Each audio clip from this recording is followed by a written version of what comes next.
Welcome to the Aiki Dojo Podcast. I am David Ito, Chief Instructor of the Aikido Center of Los Angeles. And with me is Bill D'Angelo, also from the Aikido Center of Los Angeles. So our topic today is sportsmanship and Aikido. Sportsmanship, So I got a definition for sports. Let's try this and see what you respond to it. So Oxford English Dictionary says that the main meaning of sportsmanship is the following: fair and generous behavior or treatment of others, especially in a sporting contest, but not exclusively to a sporting contest. So fair and generous treatment of your partners. In the past, there was no fair and generous treatment of your partners. You mean historically in Aikido or just with us? I mean, I don't know about other martial arts, but in Aikido, Yoshida Sensei told me his very first day he came to Hombu Dojo, Shibata Sensei beat him up. Right. So, I mean, what was your early experience? Well, on this very second day of Aikido class, my very second day, someone beat me up. I couldn't get the techniques. I couldn't get the rolling, and I couldn't move my body, and so that person just smashed me to the ground. Yeah, I mean, I had a similar. We've talked about this. I've had a similar experience. I mean, the first year, I felt like I was constantly bruised and creaking with pain, and it was a hell dojo. Like, we just got beat up a lot. But I wonder, is it fair and generous now? It is fair and generous now because Aikido has... Well, maybe we break it down. Like, what do we think of fair means? Fair means everyone has the same opportunity. Okay. And what do we think generous means? Generous is probably not the right word. Probably kind is better. Kind. Fair and kind. Fair and kind. Generous means like you're giving to other people. Like, you go first. Or no, you go first. Here's $5. Thank you for the money. Right. But trying to understand like generosity or kindness is that in the old days, Aikido was very exclusive. Right. It was supposed to be very exclusive. It's supposed to be very elite. You know, like there's all these stories that O-sensei would not take you as a student if you did not have previous martial arts training, sword training, or you came from a samurai family or came with a letter of recommendation. So in that sense, the exclusivity is very different than fairness, because fair, as you say, is open to everybody. Right, and at that time, Aikido was not open to everyone. Yeah. When did that change, do you think? Like after the war, World War II? Yeah, totally. My own theory about why the martial arts came to the West is that after World War II, the United States occupied Japan. Right. And my mom said everyone was starving. So my mom said that like she would be walking by. My grandparents were in the American military, so they were part of the occupying force, and so my mom grew up in Japan. As part of the occupying force. Right. Wow. And so I never knew that. They would be walking to the train station and all these soldiers with blown off legs and arms would be begging. And my grandmother would say, "Don't look at them. Don't give them money." Oh my God. So if you figure like everyone's starving and is hungry, an American military person or a foreign military force personnel comes up to your dojo and says, "Hey, I'd like to learn Aikido." Right. With a fistful of hundreds, right? Fistful of money. You go, "No." And then you see the money and you're just like, "Oh no. What is the yen? 650 to 1? I'll take $1. I'll take it." Right. And then afterwards you go, "That was a great lesson. See you tomorrow. Same thing, same price?" Right. Yes. Right. And then at the end he goes, "Hey, I'm going back to my country. I'm out of the military. I was wondering if I could get black belt." Right. "Oh, sure. Can I get a teaching license?" "Sure." Right. We really don't talk about this. I don't even know if that's true. It's my own assertion, right? Based on like what people told me, my grandparents, my parents, other Japanese people told me about Japan after the war. Like another Aikido teacher told me that after the war, he looked up his family. And they were all poor, living in this one village. Town. And here he rolls up in an American military jeep, and spreads the wealth around. They think he's great, right? Like, there's a funny, interesting story about my grandpa that he, when they're stationed in Japan, they got word that my my mom's cousin was ill and needed penicillin, and they couldn't get penicillin or she was going to die. So they called my grandpa, who was, wheeling and dealing type guy, and he pulls up to their house, penicillin, toys, food. Wow. Yeah, my grandmother told stories about taking our cousins to the PX and saying, "Don't speak Japanese while you're here. Just don't speak." Wow. Because they didn't speak English. Do you think there was another? This is the first time I've ever heard the story, and it's fascinating. But I was wondering, is there another piece to the fair and kind aspect of Aikido that, like people talk about pre and post war? Do you think that just the change in the culture in Japan at the time made it easier for the teachers to transition from a jutsu to a do structure, where self-development and helping others train became more the focus? I don't know. I'm just curious about your opinion. No, it wasn't. They didn't go willingly. Mm-hmm. Remember, after the war, the United States military banned martial arts. Right. And supposedly, I don't know how true this is that Aikido was the first martial art asked back. Because when they went to them, they went, "Oh, no, this is not an offensive art. Yeah, this is the way of peace. Right. It's a do." And then everyone went, "Oh, yes, we're a do also. Karate do, judo, aikido, kyudo, kendo. And then we all are doing it for our own self-improvement. Right. As we try to rebuild the country." And they said, "You know what? They do need these martial arts to rebuild the country because they're not offensive anymore. They're defensive." Right. And then they go, "Oh, yeah, you can let it in." But, So why do you think people don't talk about that very much? Because you always hear about Aikido as the art of peace, but unless you're like in Yoshinkan, you don't hear too much about this aspect of martial arts. I know it's out there, but you don't hear it be talked about very much. Well, I mean, Yoshinkan is pre-war. Right. Right. Well, that's what I meant. Like if you're in Shinkan, you might have a different view of everything. But I think it's super interesting that what you said about the wealth effect of the occupying force having a cultural influence, and then transitioning to sort of kind and fair. But I mean, it's fascinating. I think this is a fascinating topic to delve into in more detail because we talk about what Aikido is today, but we're only here because of everything that happened in the past, right? Right. We are standing on the shoulders of giants. But like you think about this idea of sportsmanship. And Aikido's not a sport, so there would be technically no sportsmanship in Aikido, right? But it's code of conduct, right? It's fair. I will not bring in a weapon when there's no weapon. I will not use a dirty tactic, right? In the old days, if you watch like martial arts movies, samurai movies, there's dirty tactics. No, they talk about I would never stoop that low, right? Heroes was that long TV show. I think it was called like Heroes or something like that, the Chinese Kung Fu movie.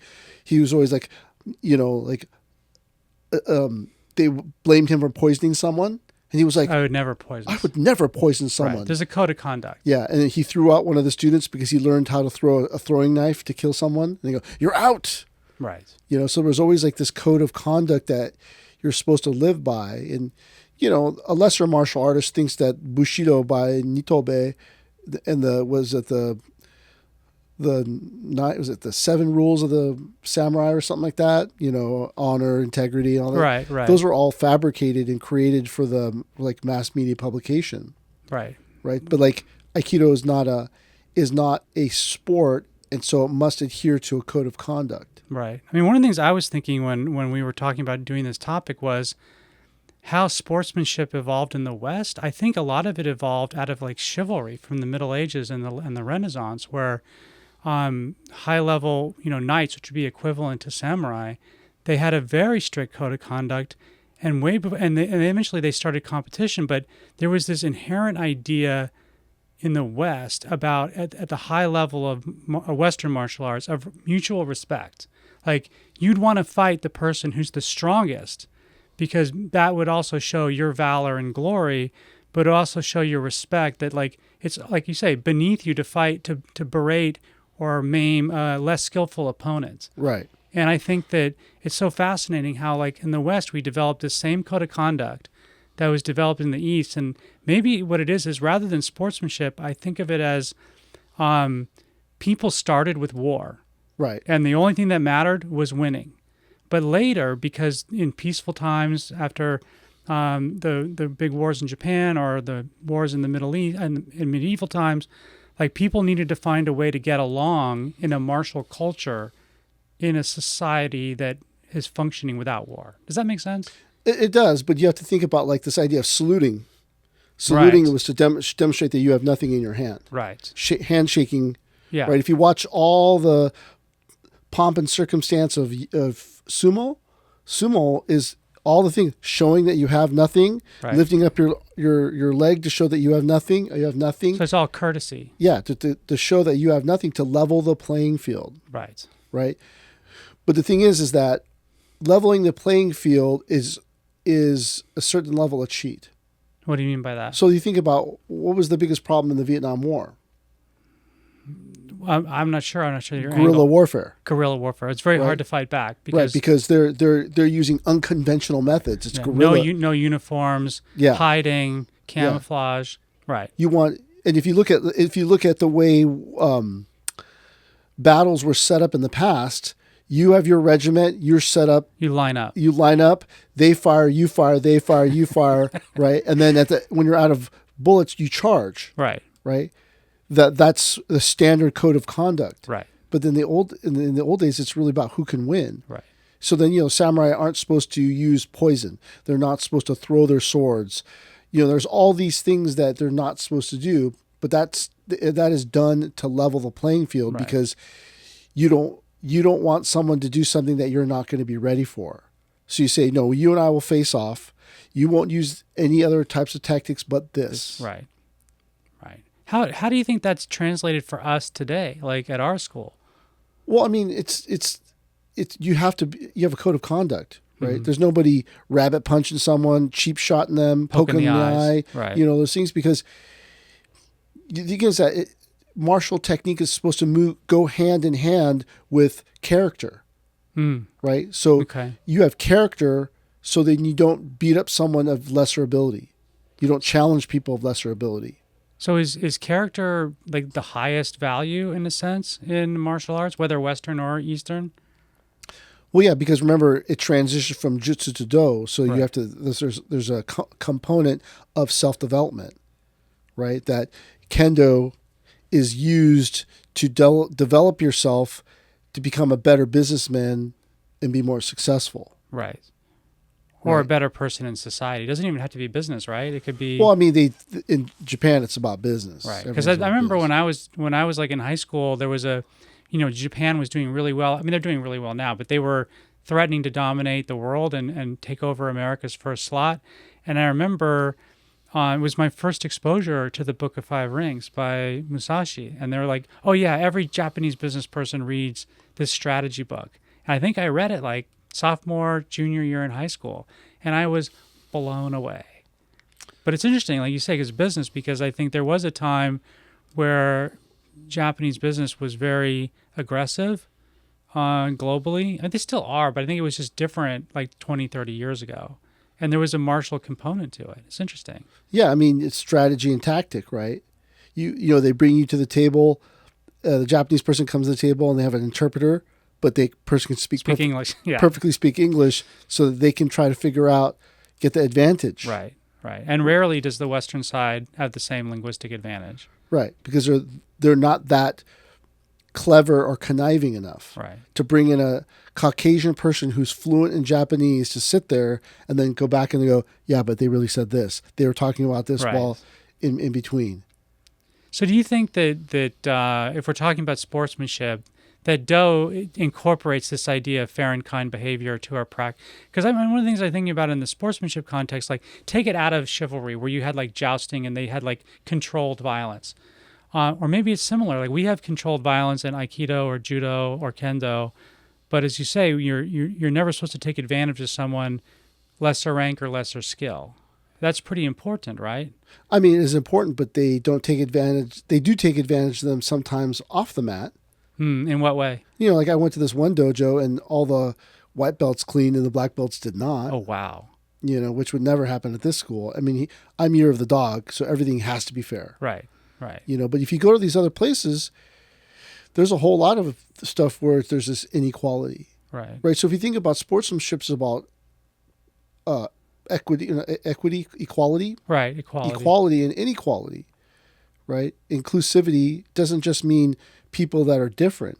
Inclusivity means that everyone gets the same opportunity. Right. You teach everyone the same. Right. Treat them all the same. Everyone gets the same opportunity. No one is getting more of an opportunity. So there's another element to this, I think. I mean, you know that I grew up as a sailor and still compete as a sailor in competition. They have this rule in sailing, which I think is amazing, and I think it applies to Aikido. The rule is if you're sailing out in the ocean, which is a risky place to be, and someone has an injury or the boat is in danger and they ask for help, you abandon the competition to save the people. In other words, the people's lives are way more important than you not stopping and winning the race. And so, like, even if you were in the lead, but you were the only person that could do the rescue, if you didn't do it, you'd be, like, ostracized from the sailing community forever. You'd be blackballed. And I think there's a similar element to that, certainly in Aikido. Like, the value of human life, I mean, it's the highest value we have in Aikido, it seems. What do you think about that? Well, yeah, but you have to also think that if I let you die in this competition, they're going to cancel this competition. Right, it's done. It's done. Right. You know, it's for the betterment of the whole that I stop and save you, because if you die, they're going to cancel this thing, and it's not going to matter. But also, you go and save them out of being, for lack of a better word, a gentleman, or a good human being. Right, we call them good human beings, but in those days they called them gentleman. to be no, you're absolutely right. Gentlemanly thing to do. Which leaves women out. Right. Well, women weren't in competition up until a certain age, right? Title IX really brought women into competition. Right. You know, like I know a little bit about rugby, and I've watched it over the years, but watching the women's rugby and them winning the bronze was super exciting. Right. It's awesome. Because you see these people like Ilona Mar smashing them, and you're like, whoa. When you were at Cal State, was Long Beach a D1 school? No. But the thing is that all the pro teams did the summer league at Cal State Long Beach. Oh, they did? Yeah. So during the summer, we would watch. We just stand there in the hallway and watch. So, but I mean, when we think about like sportsmanship or, I don't know, budo-ship, warriorship, like there's a code of conduct because life is very precious. Right. And so that's why, a few months ago, I wrote this article that the Japanese revere their opponents. Right. Because what it took for you to get here to face me at this level was the same as it took me. So we are the same. Right. Right. And so I should respect you. It's very low level to use emotions like hate to drive you forward. That's low level. Do you think the teaching, I mean, you're a senior instructor, you're a chief instructor. Have you found that it's hard to teach the current world of martial arts students this value? Well, it is, because you got to get them up to a certain level before you start talking about like this kind of high level stuff. Yeah, you got to get them to move their feet, not be so tired, and then not quit. And then after a little while, you have to be like, hey, don't do that, don't act like that, don't talk to people, be nicer. Is that a more off the mat check, or is it a both on the mat and off? In the old days, you were checked right then and there. Got it. But today, you got to take people aside. You got to take them into a private room. Be like, do a one-on-one. Hey, buddy, we don't do that here. But in the old days, Fruit says it would freak out on you on the mat. Right at the moment. Tear you down on the mat. What the hell is your problem? Who do like, we had this one kid who, since would get mad at, and then the kid would freak out, and he would go like, ah! And then attack you if you happen to be the person's partner. And since he got mad at this kid once, and he was my partner, and then he went like, ah! And then he attacked me. Oh my God. And I just smashed him. Oh man. And then Sensei goes, what are you doing? What is your problem? And I go, he went crazy. He was attacking me. And Sensei goes, he's a kid. You're an adult. And I was like, dude, doesn't matter. Yeah, and I tried to talk my way out of it. And he dressed me down because, I let that person's emotions make me beat him up. Right. I should have just like controlled them, okay, and then talked him out of it or something. I don't know. Well, there's another aspect of this. You and I have talked about this many times, that the way things are taught here under your regime or administration is like, for example, if someone has an injury in class, like that information needs to be relayed right away, both to protect the student, but also for you to manage how the interactions are taking place on the mat, especially when you're not there as the teacher. That's the way it is today. But do you know why you had to relay an injury to the teacher in the old days? No. Because that person's going to be limping along or holding back or not training hard, and then Sensei's going to go off on them. Oh, so it's for knowledge. It's so Sensei would know, oh, Bill hurt his back. Okay, he's limping along. I'm not going to say anything. Got it. It wasn't for because he cared about you. It was because he didn't want to yell at you during class or that person and then have you leave. Right. Also, though, that if, let's say, it becomes a pattern, the person who gets injured, it was always working with Bill, right. then he's going to go off on you. Right. But it's changed a little bit, right? Well, it changed because I need to know. I need to know because I need to know from a pedagogical standpoint, what are we doing wrong? I need to know because it could be serious, right? Like, we don't allow people to use the bathroom without permission. Right. And it seems oppressive, but there's a reason behind it. Because you want to know if there's a problem. Well, yeah, because it was like maybe 20 or 30 years ago, a dojo, I don't even know if it was an Aikido dojo, a person became tired, went in the bathroom, and had a heart attack, and then they found him 20 minutes later when the class was over. Because the door was locked. Yeah, and he's in the bathroom. So that's why when today it seems oppressive, but you're supposed to go up to the teacher and be like, excuse me, I need to use the bathroom. And then the teacher kind of looks at you in the eye and goes, I don't know. Are you okay? And you're like, I just need to use the restroom. Right. And then you sit there outside the door listening. And then you hear the person collapse, you break open the door, start giving them CPR. You maybe save that person's life. Right. As opposed to going, that wimp, oh my God, in the old days, we never sat down. So there's like a change in ethics, really, is what you're saying. Like this is where the kindness part comes in, because every person's valuable. You can't have a student drop dead Yeah, and Sensei's era, everyone was valuable, but in a different value way. Right. But today, it's like, it's so hard to get students. It's so hard to develop students. I am not anywhere near this level where people think that I'm at, where I can develop anyone type thing. I used to think I was that person. I am not that person anymore.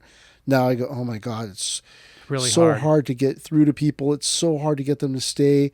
And so today, plus I was always the person who was always on the receiving end of getting beat up. And up until 8 years into my training, people beat me up like every day, or tried to beat me up every day. Yeah. And then a switch happened to where now my technique was stronger. I was physically stronger, and then I beat up everybody every day. Right.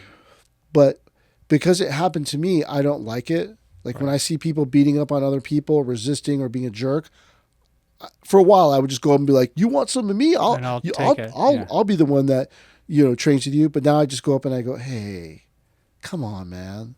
Really? Just..." And then I'll take him aside and be like, "Dude, this is empty. You don't want to do this." And I try to talk him out of it. Because Free Sensei never tried to talk me out of it. He used your enforcer skill. I mean, in all honesty, I was kicked out for 18 months because all I would do is beat people up. Right. But the thing is that Sensei never came to me and said, "Hey, stop doing that. Hey, you don't want to be like that. That's empty. That's this." He just ignored me and then got upset with me and kicked me out. Yeah. I remember I had a very similar experience when I was away from here for 2 years. I was in Silicon Valley, and I got really rough for like 2 years. And then after that, I was like, oh my God, like that's terrible. But I mean, I don't know. Does everyone have to go through? Is that like a testosterone thing where people go through and then they realize they don't have to do it? Yeah. Yeah. Everyone has to go through this maze, this labyrinth of training where first you get beat up, then you find your power, you fight back, and then you start beating other people up, and then you realize it's wrong and empty, and then you stop doing that. Right. How long? I mean, like for me, that took. So I was in Silicon Valley from 2006 to 2009. So that's like, quite a bit of time ago. But I started my training in 93. So I went 7 plus 6. I was 13 years in when I got to be really rough. Yeah. And then about a year after doing that, I was like, I felt so bad. Yeah. I mean, like there was this time after I got kicked out and I came back, I was in the dressing room with this person and then they go, "Hey man, I just want to thank you." And I go, "For what?"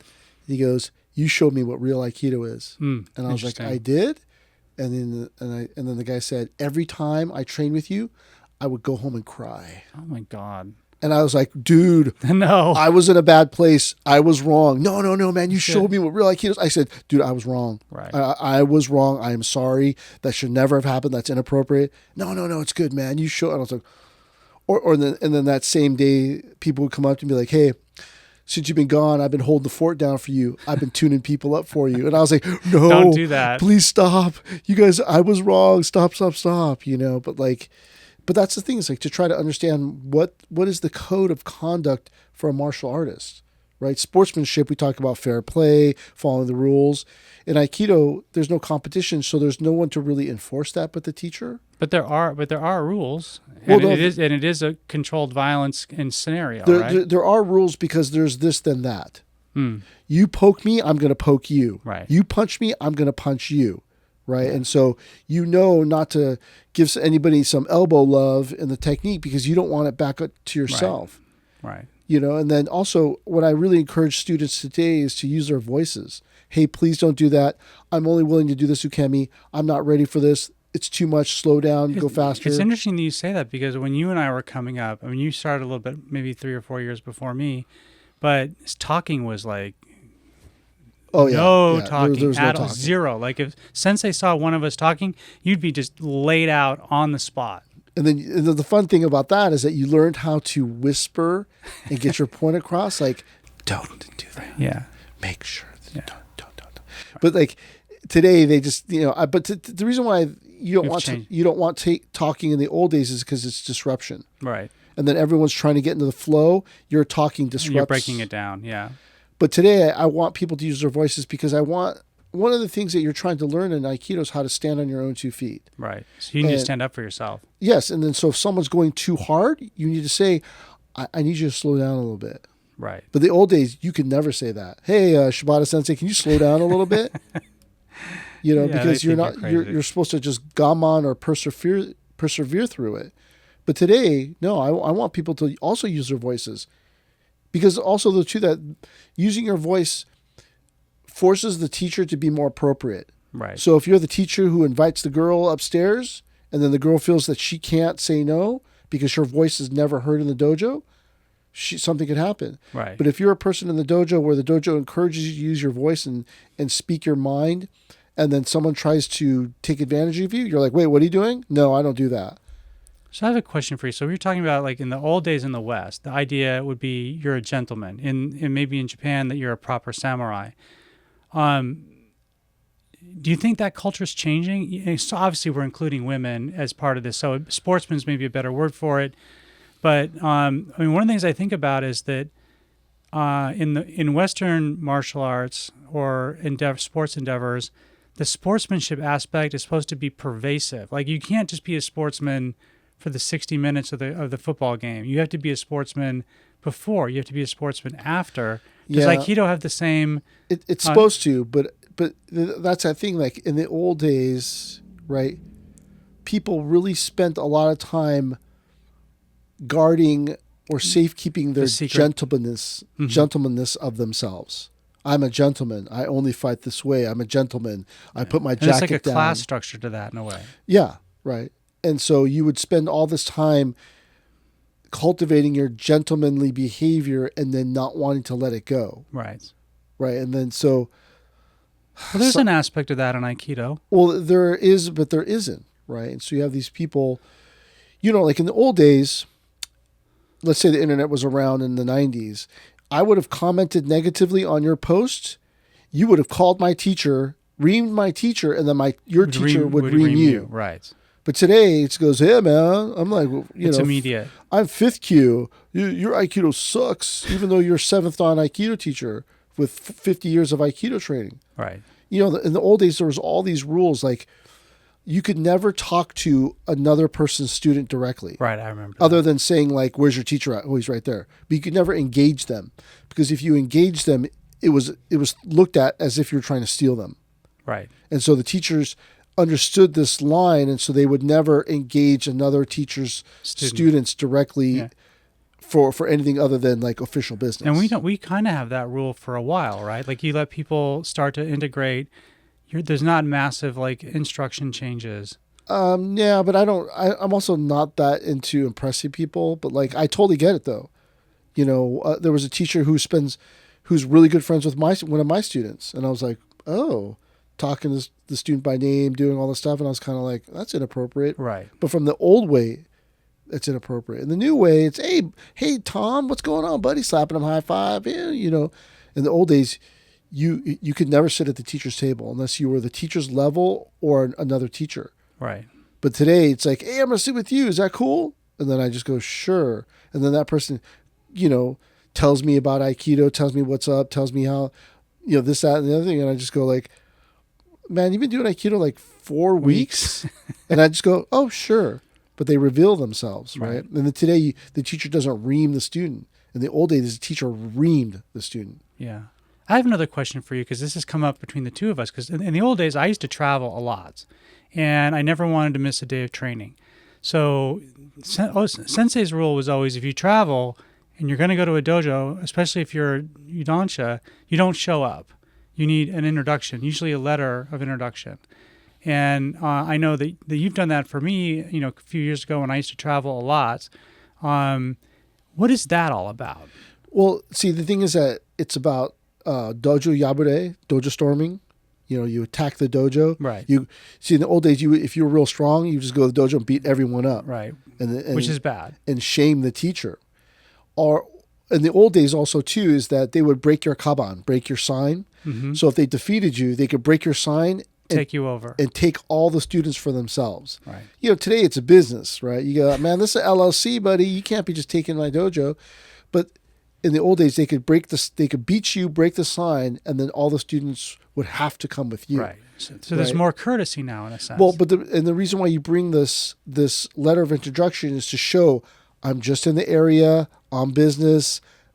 There's no attack. I'm not trying to invade your territory. Right. So proper etiquette. Proper etiquette. Because the thing is that in the old days, it was thought that you go, man, I want to open up a dojo in Chicago. So I send Bill over there. Bill beats up everyone in all the dojos. Like, who's your teacher? And then we open up a dojo in Chicago. Right. So you send the letter of introduction comes with you to demonstrate to the teacher that your intentions are pure. Right. Right. So because in the old days, when you fought someone, you had to identify yourself. Right. You'd have to say, I am Bill D'Angelo, 5th degree black belt in Aikido from the Aikido Center in Los Angeles. My teacher is Reverend Kensho Furuya. Right. Let's go. You'd have to go through that whole line of things. Who you are, where you came from, your style, who your teacher is, your dojo, all these things to be on the up and up. Right. Right? Like if you watch, what was the movie of Toshiro Mifune? He's guarding a planquin as it's going through the snow, and then he's attacked. So they think he's someone else. They attack him, and the first thing he says, "Who are you? State your business. What's your affiliation? And then they figured out he was the wrong person or something like that. But in the old days, when you challenged someone, everything had to be on the up and up. I am Bill D'Angelo, 5th degree black belt in Aikido. I've been, my teacher is this. My dojo is this. This is, and then you have to lay it all out because this is a real fight. Right. But today people don't do that. So when you go to someone's dojo, the letter of introduction is to show that your intentions are pure. Do you think people who are trained fail to do that in these days? I mean, are things more formal because of the internet? People, and then they just, if they even email, hey, I'm going to show up. Is that cool? What's your mat? So the bare minimum would be contact the teacher, say who you are. Can I come, or is it more? I know what the real rule is. It's if I'm going to travel, I call you and say, Sensei, I'm going to Philadelphia. Can I train at Old City Aikido? And then I call Jason Perna and I say, hello, Sensei. This is David Ito from the Aikido Center of Los Angeles. My student Bill D'Angelo is in your city on business from this day to this day. He would like to visit on this day. Would that be possible? Would that be okay? Okay, thank you. And that preserves the relationship among dojos too, not just student to teacher, but it's supposed to. Yeah. Right. And then you pay. See, like if you listen to what I said, I never asked what the mat fee is. Right. Because there would always, in the old days, there was always the traditional 100. Right. You would pay $100 to train on the mat. Train on the mat, and then you would also bring a gift. But also that also meant that you didn't go to a different dojo every day. You only went to that dojo, you trained, you gave your money, and you brought a gift. Right.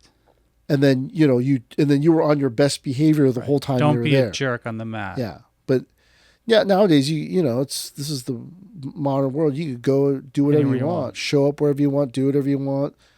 But the old days, it was very much, you had to be careful. And also, if you just showed up with no letter of recommendation, everyone would assume you were dojo storming. And then there would be a fight. And then they would pound you on the mat. Right. Just in case, so that you would never, ever think to come into our territory. Again. Yeah.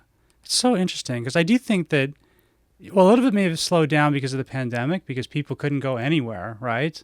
And we were only outside. So I wonder, do you think the pandemic has had any effect on that? Do people travel less to other dojos? Are you seeing like less requests from students for introductions? I don't really hold people to the introduction unless they're a black belt. Yeah. But if you're a black belt, you really should do it, right? I mean, if you fail to do it, it's bad. Do you follow the old ways or don't you? Right. I mean, if you want to follow the old ways, you will. If you don't want to follow the old ways, then don't. Just show up there. I don't care. But do you think like the informalness of and the immediacy of the internet, like X and YouTube, where people like post without talking to you or talking to me or whoever, senior student, they just are like, bam, they just say it. Has that kind of culture influenced the way people travel to other dojos, do you think? Well, yeah, because remember, they're just on vacation. This is just fun. Right. Aikido's they don't live the way of Aikido. Yeah. Right. So then you just come and go. You're a customer. I'm a customer. I patronized your dojo for that weekend. Right. I paid my $20 mat fee and, this and another thing.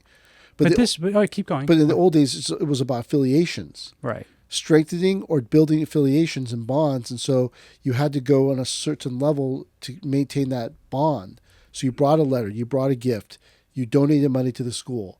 And the sort of the enforcer of that etiquette is really Hombu Dojo in a way, right? I mean, we take our cue from them, we're part of their organization. And so it's important for us to carry on the same etiquette and values that Hombu Dojo has. Well, it's not that Hombu Dojo is the enforcer. Hombu Dojo on a certain level doesn't have anything to do with it. They're more the example? I wouldn't even know. I don't even know if they're the example. Technically, maybe. I don't know. But it really comes down to this. Etiquette is what makes you sharp. Okay. Going out of your way to bring a letter. You had to go out of your way to do that. It shows your sincerity. Donating $100 to the mat. It's $100, man. I mean, I got $100, Right. But then you do that to help the school because schools struggle. Right. Right. You bring a gift as a kind of nicety, social lubricant, because you're trying to be a sophisticated martial artist, right. Not just some person that goes, I just tear people's heads off, I gouge them in the eye. No, I'm a sophisticated martial artist. I understand the way, and understanding the way is that, dude, dojos struggle, so you bring a gift. Right. You donate money. So there's what you're talking about too is really interesting, because I think of Western analogs, and there's a lot of structure both in the West and in Asia on guest-host courtesy. In Japanese, yeah, everything's based on tea ceremony. Yeah. So it's based on the tea ceremony, the host and the guest. The host thinks of everything for the guest, and the guest realizes the host's effort and then acts accordingly. So when you talk about the tea ceremony being the sort of structure of social interaction, it's unified in Japanese culture, whether you're doing Aikido or Chado or whatever these things are. Like I know that you study calligraphy. Sensei did tea and calligraphy. There's a way in which these value systems are completely integrated, right? Well, yeah, and then because remember, the clothes maketh the man, right? Trying to be a sophisticated person, that if you can bow your head to someone in an etiquette standpoint, that means you're a certain level person. Right. If you're this person that can't even drop your chin, that shows your level. Right. Right. So you're constantly trying to show that you're this refined, sophisticated human being. A refined, sophisticated human being isn't afraid of anyone. And then a refined, sophisticated human being doesn't take from anyone. Right. So you walk in there, and then you give $100. You bring a gift. you're very kind. To everyone, you train nicely. They go, whoa, man, that guy's a well-trained martial artist. You just show up, barely pay the mat fee, beat everyone up. I mean, that just shows how much you lack in development, right? So sportsmanship or martial warriorship, there are rules of conduct. Right. The internet's taken a storm because of Uta Abe lost in her judo match to the girl who ended up becoming the gold medalist. Right. But when she lost, and people lose all the time, she lost, she was inconsolable. Right. She was crying.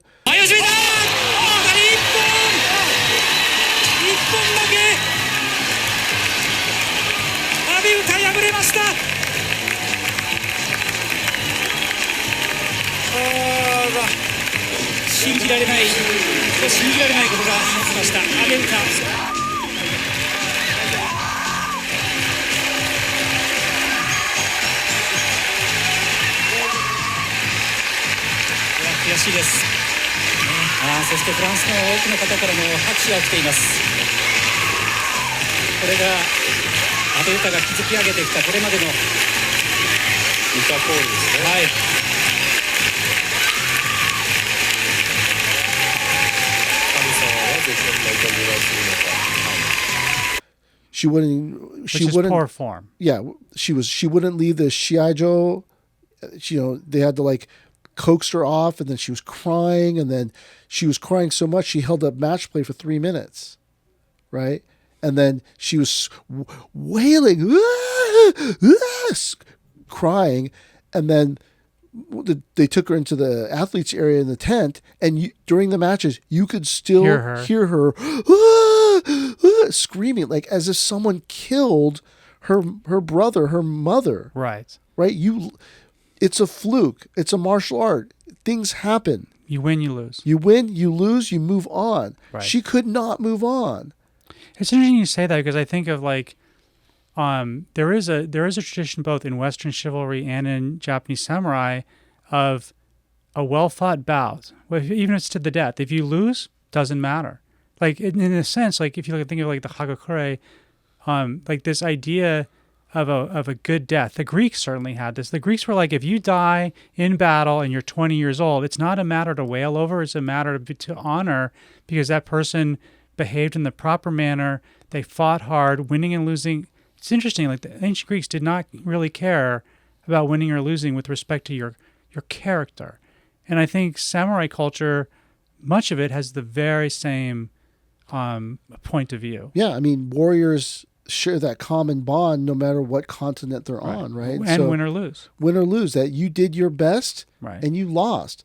Today, you won. The next time you have a little broken toe, you couldn't spin on it, you lost. Right. But that winning or losing isn't the point. The point is how you come back from that win or that loss. Right. If you watch sumo, at the end of the sumo competition, when they're interviewing the winner, they always say that they're going to try harder next time. Right. That they tried their best and they're going to try harder next time, and thank you very much. Right. They don't go, I beat that guy. Everybody sucks here but me. I'm the best. I'm number one. They say, I did my best and I will try my best next time. Right. And you think about this idea of sportsmanship as you watch the Olympics, how many of these people demonstrate their lack of character, their poor level of development. You got something that no one else can get, a gold medal, but then you're a total SOB. It's interesting when you think of because the Olympics are going on right now, you think of the Olympic spirit, and a lot of people will say, the athletes, that for them, it's being part of the competition, not whether they win a medal. Even some of the top people will say this. So generally, it's the losers that say that. No, it's just happy to be here. Right. But there is a thing about something like being in the Olympics. I can imagine if I was in the Olympics for a martial art or for sailing, I mean, just to be part of that kind of international community, you're an Olympian, right? So that's similar to being an Aikidoist or being a swordsman or whatever it is, that it's a culture. You're part of that culture. And by being part of it, it's valuable, regardless of competition, I think. I mean, I could be wrong about this. But then if the first year you're there, it's just happy to be here. And then you want to win. And then the second year you won, let's say you won the gold medal. The next year you got to repeat because you got all these sponsors. Right, all this pressure. And all this pressure and coaches and this, that, and other. I got to win, man. Right. And then, you know, I can't buy that new Porsche if I don't win this thing. Right. And then it takes itself over in a way. Right, because it's no longer about the sport, it's about winning. Because you have now something else to lose. Do you think the element of money is a polluter of the culture in that respect? No, not necessarily directly, because they don't make any money to do it. But let's say they only make it if they win. Well, let's just say they're making money to do it, right? Then yeah, money becomes this motivator, right? That you don't at a certain point you stop doing it for the love of the game. Now is that why in Aikido especially we kind of take all comers, whether you can pay the full freight or not the full freight. You mean at this dojo? Yeah, at this dojo. No, I mean it should be that way in all dojos because, you know, a person may not be able to afford it. Right. But what ends up happening, I don't know, 99% of the time, every person who we've ever get a scholarship to leaves, acts like a jerk. We have to kick him out. It didn't work out. 90+%. That's too bad. Well, it's just because they don't value the experience. Yeah. They'll go buy alcohol, go buy cigarettes, do all these things, and then they don't have money for the dojo. If Sensei said that if you can't afford training in your life, then you have other problems. Interesting. And then you should fix those other problems before you come on the mat. Which is maybe true, maybe not true. I don't really know. But like, if we, you know, bringing it back to this idea of warriorship or sportsmanship, you know, the reason why Sensei doesn't want competition is because it brings out the worst in us. Right. Because I have to win to make money. Because I have to win to get students. Because I have to win, and that winning or losing, it makes us disgusting human beings. Right.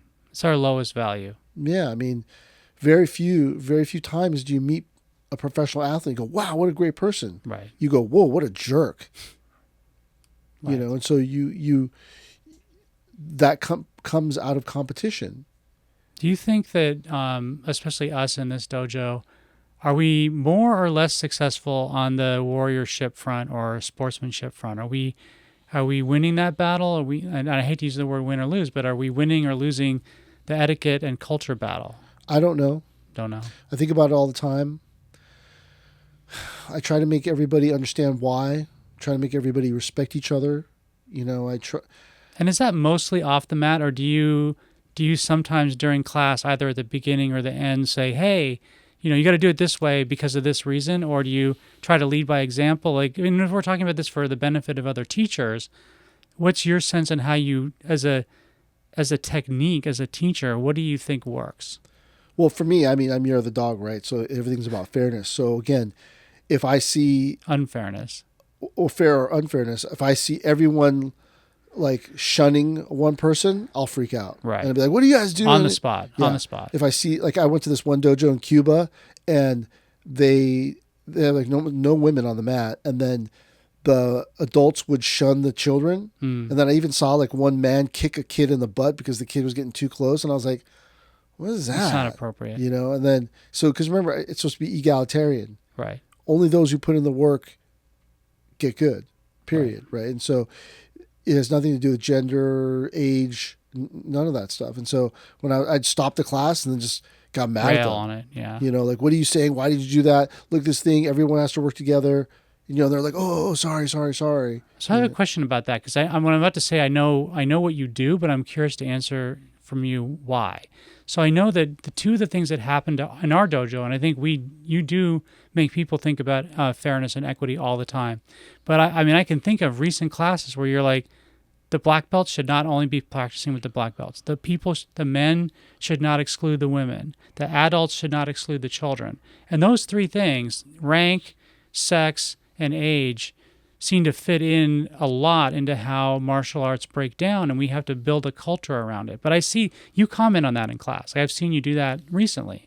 Well, I mean, I don't like it when the black belts only train with themselves, because then the white belts will never get good. Right.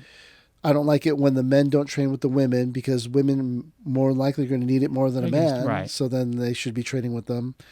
The children are our future. Right. So if you want to develop this dojo, you got to treat them well and develop them so they don't quit, because we need them for the future. So see how like it's not so much that it's an equity thing, but or equality thing. It's just that for the betterment of the dojo. Right. And Aikido. Yeah. I mean, our dojo is now fairly close to 50-50, 50% women, 50%. Which it wasn't when we were young. It was like 80-20. 90-10 maybe. 90-10. Right.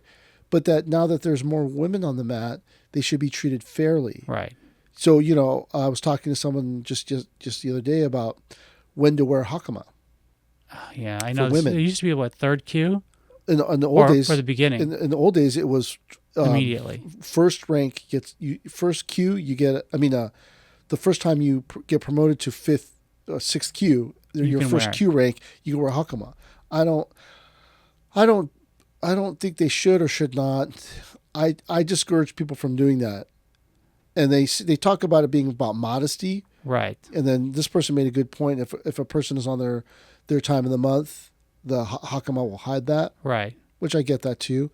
But from my standpoint, the reason why I don't want women to wear a hakama until they become a black belt is that when you get promoted to black belt, it's a rite of passage. Right.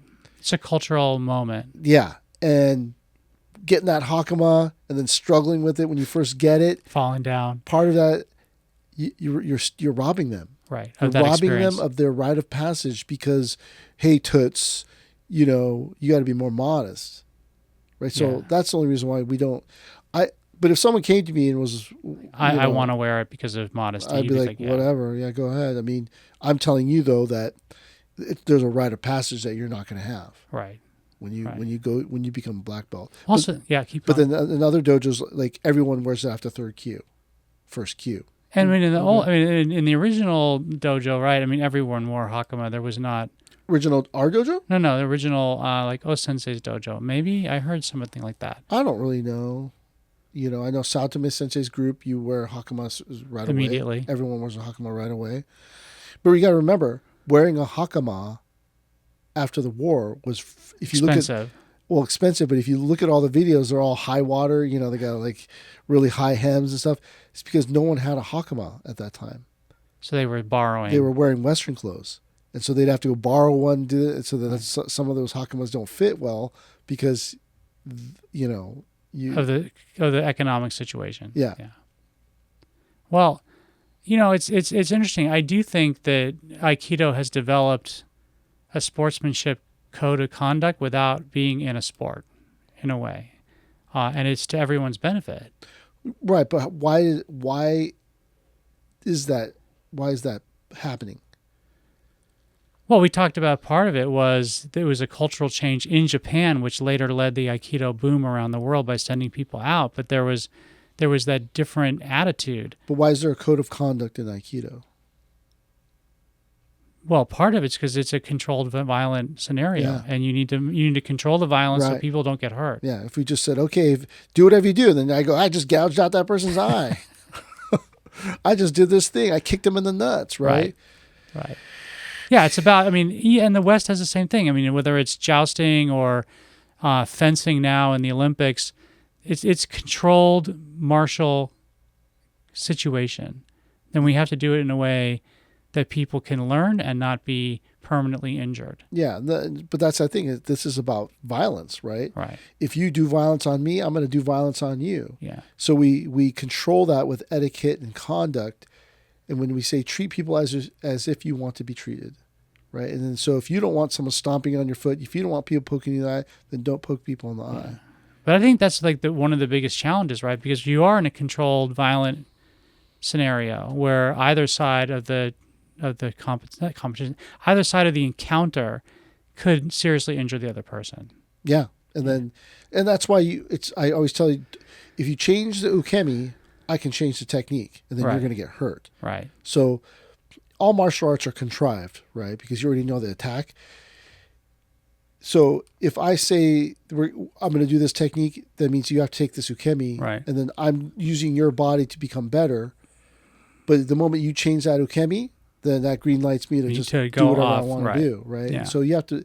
that's why, again, there's this code of conduct, there's just sportsmanship. And that, that raises an interesting thing that I think we both have seen in our Aikido lives, which is especially new students, unranked students, haven't quite figured out what ukemi means or how to make it work. And so what you often see is, especially a strong, young, like male, is they just resist. Yeah.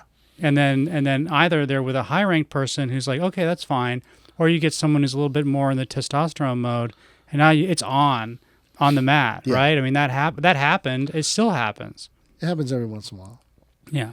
And that's why, like I always, in fundamentals or basic class, I always tell them, tap right away. Mm-hmm. Like, what do you mean tap right away? It didn't Don't wait. hurt. Yeah. Well, I say tap right away because that person doesn't know what they're doing. Right. And then because you don't tap, they twist it in a way and that you didn't know, and then pop. Yeah, you're injured. You're injured, and you go, this is first day. Right. Well, yeah, but you should have tapped before they had Dangerous to do it situation. on you, because again, they're going to do something, and then you're gonna be the person who gets hurt because you're taking ukemi. Do you think that? I think I know the answer to this, but I'm curious to have your answer. We both teach fundamentals, but you teach it more than I do. Do you think it's beneficial for there to be higher ranked people in a fundamentals class, or is it better to have all beginners? It's better to have all beginners. Okay. Why is that? See, for you, maybe it's better to have another black belt or two, because you might need that backup. Right. I don't particularly need the backup. The reason why it's better is because everyone works at the same level. Same pace. And then if there's a person who's higher ranking, more skilled, whatever it is, they tend to mess up the mix. Interesting. Right. And so, like today, we had this brand new person, and she was doing really, really well. Not perfect Aikido, but she was having a good time. Right. She had a smile on her face, and then we switched out. She got a person who was senior, and then that person started, oh no, your foot like this, and then the person's face went from smile to frustration, and then she had to get all serious to try to get it down. The problem with that, from a sportsman point of view, that person may not come back. Right, because they had a bad experience. Yeah. Right. From a warrior things, they go, oh yeah, get over it. Person told me what to do. I got to get over that. But you got to realize that people today, no one wants to be told what to do. Yeah. Do you want to be told what to do? Absolutely not. I don't want to be told what to do. I'm an American, right? And so you have to be very careful about making it perfect on the first day. Yeah, for sure. Because you got to get them to fall in love with Aikido. It's interesting you say this because, I think a lot of times especially if it's an open class with a beginner, we'll pair them with a senior student, usually a mid-range black belt, and we use that kind of as the set way of handling that. But this is fascinating because you and I talk about teaching a lot offline, but we haven't had this conversation about what's the optimal mix of rank in a fundamentals class, and I think that's really interesting because what you're saying is that it's not even just the physical, but people are all in the same mental space. Yeah, what the worst class to teach is? What? Advanced? Two people in the class. One is like fifth dan, and the other one's it's their first day. Right. Oh, that's the worst class to teach. Yeah. Because the fifth dan person should just teach them one-on-one. But let's say you got to teach them both. That fifth degree black belt person knows way too much and then the person who's below, that first day person, they're all thumbs, right, left feet, and then to bridge that gap is very difficult. That's why it's easier when they're all the same rank. Right. So if they're all fundamental people that just started on the very first day, they all just started, it's much easier to teach than to have a mix. But the thing is that in the old days, I used to want that. I used to want a couple of black belts to back me up. Today, I prefer not. Yeah. I'll handle it all. I can teach each person. I can teach the class. I can teach Zoom, and I can teach the person that just started on the first day.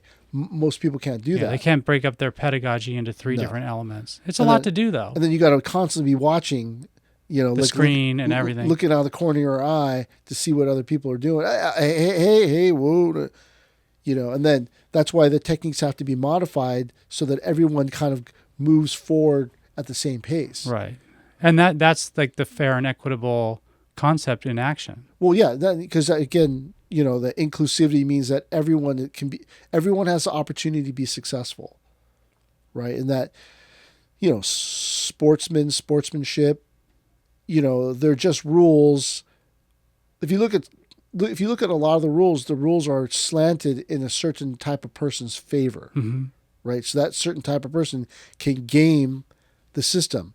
If we just take judo, if you're good at throwing but not good at newaza, ground fighting techniques, then the rules are in your favor. Right, because you can stall or wrap up or whatever. Things.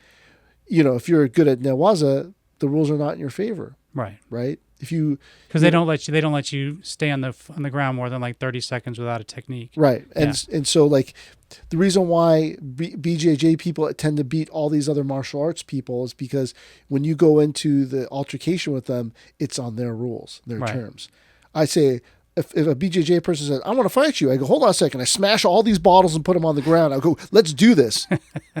They go, I'll pass. Let's do it again another time. Yeah, they can't do anything, right? Because it's no longer in their favor, right? If I go to a judo person and I go, let's fight, and I go, no throws, right? Or I go to a boxing person and I go, no punches, right? No dirty Although boxing. Aikido and Judo are very similar. They are, but I'm just saying, like, you're going into another group's arena, changing the rules on them. Right. No, I understand what you're saying. I actually I'll send you the link. I saw this karate teacher, very high-level karate teacher, and he has kind of the same mentality that you and I have about this, which is like, if you don't play by the rules, then that person's special skill in that scenario doesn't work. So he's a white belt in jiu-jitsu, and he went to jiu-jitsu open competition. And he won like 5 matches because he would just refuse. Like the people would just lay down and he would just like grab their leg or whatever, but he wouldn't go down. And he got stopped by the referee a bunch of times saying he wasn't engaging. But his point after the competition was, I might get caught in any given scenario and get wrapped up. But if you don't immediately go down, it changes the fighting arrangement. And there, it's more about what really works rather than everyone doing the same thing. This is interesting. Well, I mean, but that's the thing is if it's all fair. Right. Right. Sportsmanship is about fairness. Right. So how is it fair if I'm a swordsman and then I go into a BJJ competition? Yeah, and just chop everybody out. Well, no, I can't use my sword. Oh, I see. Yeah. Right. So it's not fair because the skill that I bring to the table is not acknowledged. It's not acknowledged and it's taken away from me. And then so that person, it takes me down, and I'm like, I know, but I use a sword. Yeah, I mean, the swordsman scenario is pretty much they win whether it's a Western or an Asian swordsman against an unarmed opponent. 99. I remember Second Doshu. There was an interview where he said, to some extent, I don't like doing weapon takeaway demonstrations in an inter-martial art scenario, because what he said was being a swordsman himself. I mean, Second Doshu was a very high-ranked swordsman, but he's like 99% of the time, the sword is going to win. It's the optimal weapon. And so we send kind of the wrong message. We devalue these people we're practicing with because we make it look like they can always be disarmed when the reality is 99% of the time we'll get cut.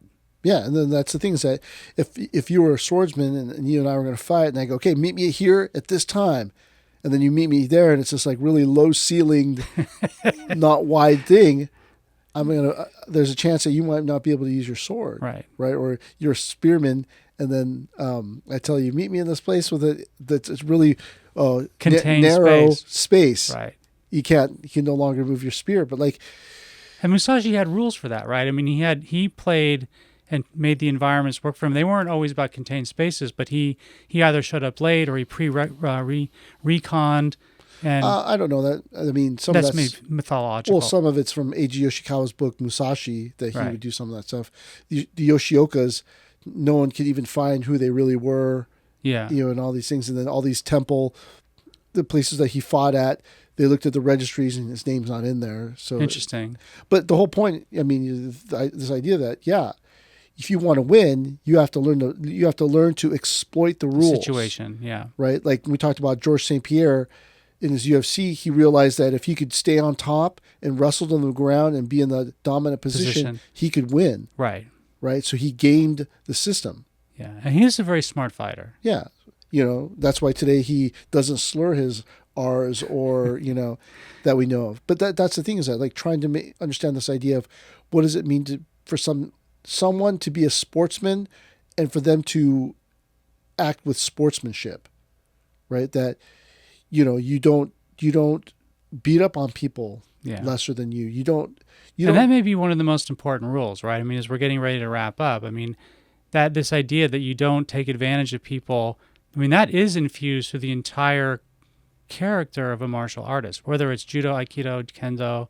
I mean, but there is value in I don't know if I should say this. There's value in winning. In learning to beat a person that is way below your level. You know why? Is that most people that you're going to fight are going to be below your level. Right. And most of them don't want to fight you anyways, but they're starting stuff with you anyways. Right. And so they're not going to attack you with a great attack. They're not going to even engage you. They're going to turn away when you move in. Right. And so you have to kind of learn to, negotiate that type of person, because most times that's what it is. That's what it would be. Yeah. Right. And so, as we get to the end of this, sport. I mean, this hour went by really, really quick, and I don't even know if we covered it correctly. But Aikido's not a sport, so there's no sportsmanship. It's a martial art, so it's warriorship. But they're similar. But the tenets of sportsmanship are very similar. Yeah. Fair play, generosity, kindness.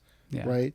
I mean, I know we zigzagged away from generosity, but I think in a way it's all generosity. Like it's like every person who practices makes themselves available for the betterment of the other person. Right. Yeah. And I think that's generous. Yeah, that's generous. Yeah. That you give your body as the throwing dummy, the newaza dummy, the kendo dummy for that person to improve themselves.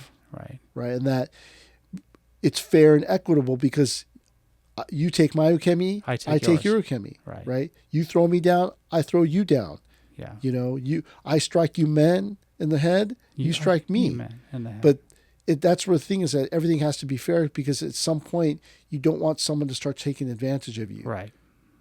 That they never take ukemi, but they always make you take ukemi. Right. Which is one of the worst case scenarios in Aikido. And then I always yell at you guys, if you're going to make them take break fall, you have to take break fall too. Same on same. Same on same. Yeah. Is that a good place to stop? Yeah. Hope we've answered this or talked about this in depth. But thank you for watching, and don't forget to like and subscribe. Thank you very much. Thank you.